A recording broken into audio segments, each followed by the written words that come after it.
হাদিস পাকের ভিতরে স্পষ্ট নবীজি বলেছেন আন সাদ ইবনে আবি ওয়াক্কাস রাদিয়াল্লাহু তাআলা আনহু قال مرضت مرضا أتاني رسول الله صلى الله عليه وسلم সাদ ইবনে আবি ওয়াক্কাস রাদিয়াল্লাহু তাআলা আনহু বলেন যে আমি একবার অসুস্থ হয়ে গেলাম। যেটা বুঝাইতে চাইছি অভিজ্ঞ ডাক্তারের শরণাপন্ন হওয়া এইটার দলিল এই হাদিস। উনি বলেন আমি অসুস্থ হয়ে গেলাম, আতানি রাসূলুল্লাহ সাল্লাল্লাহু আলাইহি ওয়াসাল্লাম ইয়ামুদুনি, নবীজি আমাকে দেখার জন্য আমার কাছে আসলেন, আমার বাসায় আসলেন। আমার বাসায় আসার পরে আল্লাহর নবী ফাওয়াজা ইয়াদাহু বাইনা সাদিয়াইয়া, আল্লাহর নবী তার হাত আমার শরীরের উপরে রাখলেন। হাত্তা ওয়াজাদতু মাদাহা আলা ফুয়াদিহি, সাদ ইবনে আবি ওয়াক্কাস বলেন যে নবীজি যখন তার হাত আমার শরীরের উপরে রাখলেন, নবীজির হাতের শীতলতা আমার হৃদয়ে অনুভব করতে লাগলাম। আল্লাহু আকবার। কার হাতের শীতলতা? নবীজির হাতের শীতলতা আমি আমার হৃদয়ে অনুভব করতে লাগলাম। ফাকালা, এরপরে নবীজি আমাকে বললেন সাদ ইবনে আবি ওয়াক্কাস ইন্নাকা রাজুলুন মাফকুদুন, তুমি তো হার্টের রোগী। কিসের রোগী? জোরে বলেন। এখানে একটা প্রেসক্রিপশন দিব, এক টাকা আমাকে দিতে হবে না। দিতে রাজি আছেন? দিবেন না? আচ্ছা বলবো না, সমস্যা দিবেন।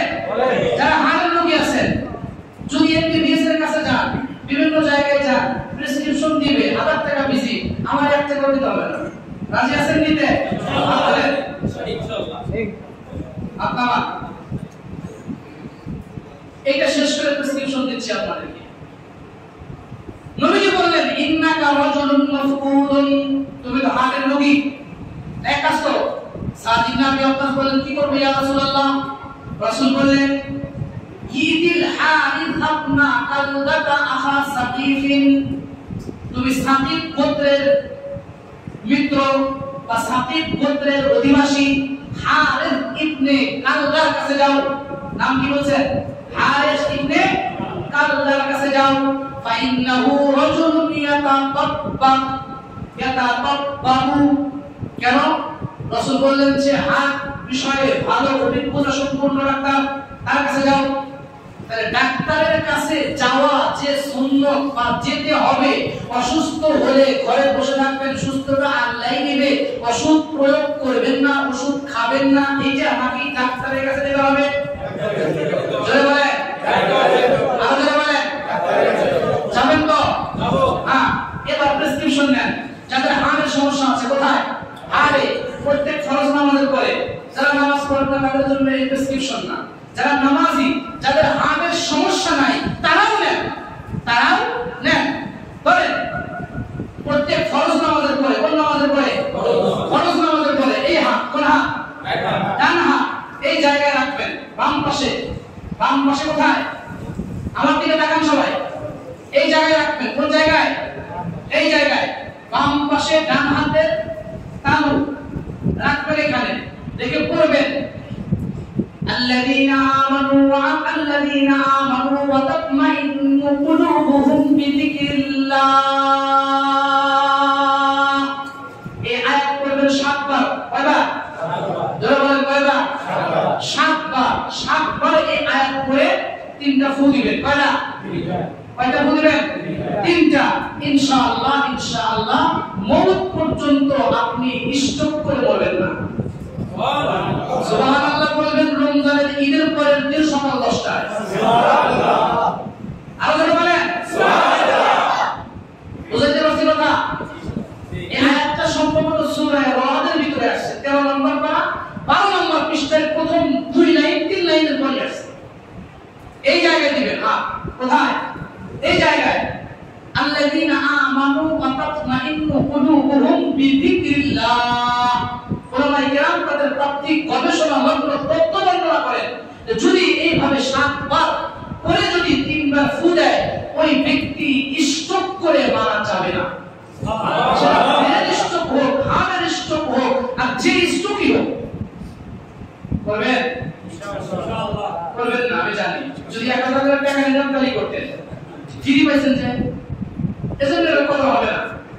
এমবিবিএস যে প্রেসক্রিপশন করবে, ভালো করে বুঝলেন, এমবিবিএস যে প্রেসক্রিপশন আপনাকে দিবে সেটা কাজ হতেও পারে নাও হতে পারে, 100% না।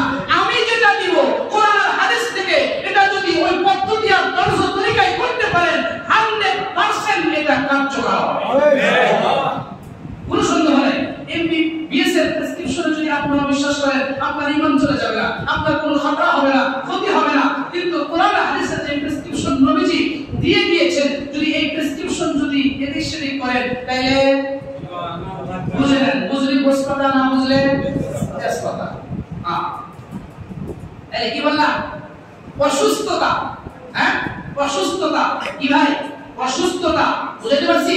অভিজ্ঞ ডাক্তারের শরণাপন্ন হওয়া, অভিজ্ঞ ডাক্তারের শরণাপন্ন হওয়া। আচ্ছা, শেফা দানকারী কে বলেন তো দেখি? জোরে বলেন।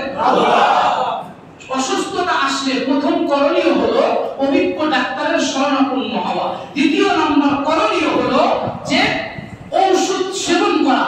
ঔষধ তো সেবন করবেন, কিন্তু ইয়াকিন আর বিশ্বাস কি ঔষধের উপরে নাকি আল্লাহর উপরে? জোরে বলেন কার উপরে? এখানে আওয়াজ নাই, জোরে বলেন কার উপরে? আল্লাহর উপরে। এক বিজ্ঞ ডাক্তার তার 80-75 বছরের অভিজ্ঞতার আলোকে তথ্য দিয়েছেন এটা, যে উনি বলেন যে আমার কাছে একই ঔষধে একই রোগের দুইজন রোগী আসছে, দুইজন পেশেন্ট আসছে। আসার পরে আমি দুইজন রোগীকে একই প্রেসক্রিপশন দিয়েছি, একই প্রেসক্রিপশন, একটু এদিক সেদিক না। একজন সুস্থ হয়েছে আর একজন সুস্থ হয় নাই। যে সুস্থ হয়েছে বেশ কিছুদিন পরে ওই আগের রোগী এই লোকটা আবার আসছে, তাকে আমি আগের প্রেসক্রিপশন ফলো করে আবার ট্রিটমেন্ট দিয়েছি, এবার আর সে সুস্থ হয়নি, এবার আর সুস্থ হয় নাই। এখন এই ডাক্তার তার অভিজ্ঞতার তথ্য বর্ণনা করতেছেন হলো এটা, যে আমার মনে হয় কি জানেন, মনে হয় হলো এটা যে ঔষধ যখন মানুষ সেবন করে, ঔষধ যখন ভিতরে চলে যায়, তখন এই ঔষধ ভিতরে যাওয়ার পরে ওয়েটিং থাকে, একজনের ইজাজত আর অনুমতির অপেক্ষায় থাকে। কেমন যেন ঔষধ ভিতরে যাওয়ার পরে ওনার অদৃশ্য এক সত্তাকে ডাক দিয়ে বলে, ও আল্লাহ আমি কি কাজ করব? আল্লাহ যদি বলেন যে হ্যাঁ ঔষধ তুই কাজ কর, তখন ঔষধ কাজ করে। আল্লাহ যদি অনুমতি না দেয়, তাইলে ঔষধের 14 গোষ্ঠীর ক্ষমতা নাই কাজ করা। আমরা বলি কি ডাক্তার সাহেব আপনি 70 বছর ডাক্তারি করে এই তথ্য দিয়েছেন, আপনি 80 বছর ডাক্তারি করে এই তথ্য দিয়েছেন। না, আপনার তথ্য 100% সত্য। আপনার তথ্য বুঝবার জন্য আমাদের 80 বছর ডাক্তারি করতে হয় নাই। আমরা হাদিসের পাতায় পড়েছি, রাসূল স্পষ্ট বলেছে, জাবেরের রিওয়ায়াত, লিকুল্লি দাওয়া লিকুল্লি দাইন দাওয়াউন, যখন কোন মানুষ ঔষধ খায়, ফাইদা উসিবা দাওয়াউদ দাই বাআ বিইذনিল্লাহি আযজা ওয়া জাল্লা, ঔষধ ভিতরে যাওয়ার পরে ঔষধ আল্লাহকে বলে, ওগো মালিক, ওগো আল্লাহ আমি কি আমাকে কি অনুমোদন দেন কাজ করার? যদি অনুমোদন দেন তাইলে কাজ করব, যদি অনুমোদন না দেন তাইলে কাজ করব না। আপনি ডাক্তার, আপনি 80 বছর ডাক্তারি অভিজ্ঞতার সার নির্যাস তথ্য বর্ণনা করতেছেন, আমাদের 80 বছর ডাক্তারি করতে হয় না। সেজন্যই তো আমরা বলি, আলেমদেরকে কি মনে করেন আপনারা? 80 বছর পরে আপনারা অভিজ্ঞতার আলোকে যেটা বলেন, আমরা হাদিসের পাতাতে 10 বছর পরে অত পড়া লাগে না, তার চাইতে ডাবল আমরা বলতে পারি, তার চাইতে ডাবল আমরা বলতে পারি। আমাদেরকে কিছু কিছু মানুষ কি বলে জানেন? হয় আদা মৌলবী, কি বলবে এবার? আদা মৌলবী। এরা দুনিয়া এবার আর ওপর ছাড়া কি জানে, এবার আর ওপর ছাড়া কি জানে? মাটির নিচে আর উপরে, মাটির নিচে আর উপরে, তাই না? এই ধরনের কথা বলে ওলামাদেরকে টিটকারি করে, ওলামাদেরকে তুচ্ছ তাচ্ছিল্য করে, ওলামাদেরকে তুচ্ছ তাচ্ছিল্য করে। গতকাল কি একটা ডিবেট হয়েছে, গতকাল কি একটা ডিবেট হয়েছে, বিশাল একজন সাংবাদিক, এদেশের প্রসিদ্ধ মানে মশহুর একজন সাংবাদিক একজন আলেমের সাথে ডিবেট করেছে। একজন আলেম শুধু একটা কথা বলেছে, মাকরু, উনি এটা আর বোঝে না। কত বড় শিক্ষিত এইসব করছেন আপনি, কত বড় শিক্ষিত! মাকরু কাকে বলে এটা বুঝতেছে না। আমি ডিবেট আমি নিজে দেখেছি, মাকরু কাকে বলে উনি এটাই বুঝতে পারতেছে না। তাহলে কত বড় শিক্ষিত! সূরা ফাতিহা পড়তে দিলে আপনার মনে করেন পায়ে যাওয়া সব শেষ, যেটা হবে না তবে আপনাকে কোন শিক্ষার বাহাদুরি দেখান। আপনি যদি এই শিক্ষা নিয়ে যেই ভাষা, ইংরেজি ভাষা আবার অনেকেই আছে দেখবেন আলেমদের সাথে কথা বলতে বলতে মাঝে মাঝে ইংরেজি শব্দ ব্যবহার করে, মাঝে মাঝে ইংরেজি শব্দ ব্যবহার করে, বুঝাতে চায় আমি হাই লেভেলের হাই সোসাইটির মানুষ, আমি যে আমার সাথে মাঝে মাঝে এরকম হয়েছে অনেকবার, বেশ কিছু, যে ওরা যখন ইংরেজি বলে তখন আমি আরবি বলা শুরু করছিলাম, তখন বুঝিলেন তো বললাম যে আপনার ইংরেজি যদি বাংলাদেশ, ইংল্যান্ড, আমেরিকা, যুক্তরাষ্ট্র, যুক্তরাজ্য, আরবপন্থী, তারপরে আপনি আমেরিকা, সব এই জগতে চলে, এই জগতে চলার পরেও যদি এটা ইন্টারন্যাশনাল হয়, ভিআইপি হয়, আর আমার যে আরবি ভাষা সেটা এই জগতেও চলে, ওই জগতেও চলে, সব জায়গায় চলে, এটা তো শুধু ভিআইপি না, এটা ভিভিআইপি ভাষা। বাহাদুরি কার সাথে লাগাও? বাহাদুরি কার সাথে করো? হিসাব করে বাহাদুরি দিও, হিসাব করে লড়তে আসবা, হিসাব করে টক্কর দিতে আসবা। ওলামাদের সাথে টক্কর দিতে আসলে আগে সবকিছু খাপ মাপ বেঁধে আসতে হবে, কাপড় যাতে নষ্ট না হয়। মোহতারাম হাজিরিন, তাহলে ডাক্তার কি বলে? ডাক্তার 80 বছরের অভিজ্ঞতার আলোকে বলে ওষুধ যখন ভিতরে যায় তখন ওষুধ কি করে?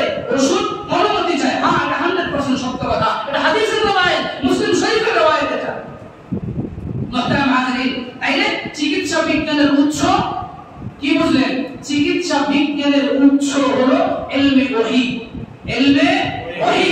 সুলাইমান আলাইহিস সালাতু ওয়াস সালাম যখন কোন গাছের কাছে যাইতেন, বর্ণিত আছে উনি গাছকে জিজ্ঞাসা করতেন, এই তুমি কোন রোগের ওষুধ? তুমি কোন রোগের ওষুধ?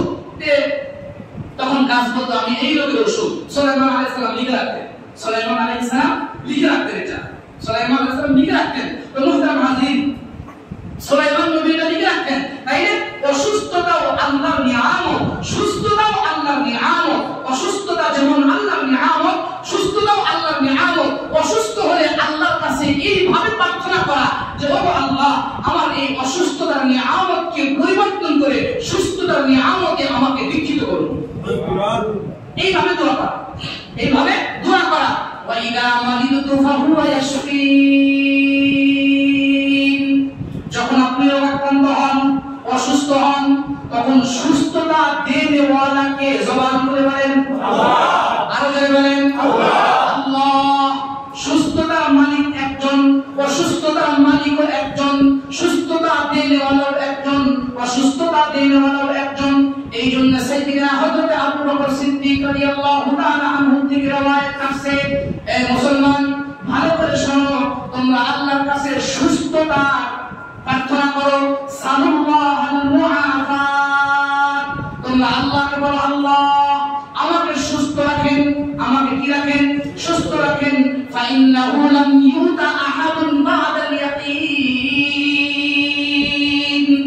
আবু বকর সিদ্দিক বলেন যে ঈমান গ্রহণের পরে, তারপরে ঈমান গ্রহণের পরে খায়রুম মিনাল মুআফাত, ঈমান গ্রহণের পরে সবচেয়ে বড় আল্লাহর কাছ থেকে যে জিনিসটা পাওয়া, ফাইন্নাহু লাম ইউতা আহাদুন বা'দাল ইয়াকিন খায়রুম মিনাল মুআফাত।